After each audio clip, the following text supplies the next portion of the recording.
Look past the glittering financial districts of the nation's capital, and the reality of the British economy is a lot quieter. Real disposable income has flatlined for 15 years. The average Briton can buy less today than they could in 2014, while worker productivity remains among the weakest of any major advanced economy. Most media and political narratives blame a specific trio of events for this slide: the 2008 financial crash, the decade of austerity that followed, and the economic friction of Brexit. The data shows that Britain's chronic underinvestment in housing and industry is a 50-year story. Recent political shocks merely joined a trajectory that was already well established. By treating recent events as the originating cause, we ignore a structural pathology that has been deepening for half a century.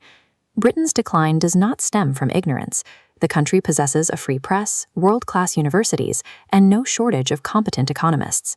Since the 1980s, official reports have warned with perfect accuracy about the effects of deindustrialization and regional decay. Through the 2000s and 2010s, successive commissions repeatedly diagnosed the same productivity gap and the same housing crisis. The latest government white papers use the exact same language to describe the same problems as reports from 40 years ago. The diagnosis is updated. The structural patterns remain frozen.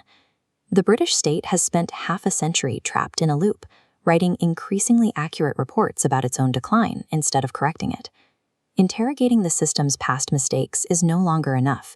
We have to ask why it currently fails to use the knowledge it already has. This condition is known as functional underdevelopment. This flowchart maps the mechanism. It describes a democratic system that remains open to criticism and information, but has developed a way to sterilize its conversion into institutional correction. Correcting housing shortages or regional lag requires redistributing rents, the wealth tied up in land, finance, and specific geographic advantages. Because the costs of reform are concentrated among well-protected interest groups, while the losses of inaction are diffuse, the system chooses to postpone or dilute every attempt at change. Inaction is the logical result of an institutional architecture designed to protect incumbent assets. If correction requires harming the very groups that organize the system, doing nothing is the rational strategy. This systemic blockage is visible in the data across three undeniable domains. This chart shows how the UK's productivity decoupled from the United States, Germany, and France. The gap relative to these peers began to widen significantly in the mid-2000s. The convergence process stalled well before the 2008 crisis, proving the underlying structure was broken long ago. Second, housing. Despite decades of consensus on the crisis, the planning system remains untouched. Restricting new supply protects incumbent land values, even as it chokes national growth. This bar chart displays relative productivity by UK region, illustrating the extreme concentration of dynamism in the southeast. Despite 24 years of rhetoric about leveling up, these bars have barely moved. The underlying economic geography remains practically frozen. The UK system does not stumble in the dark.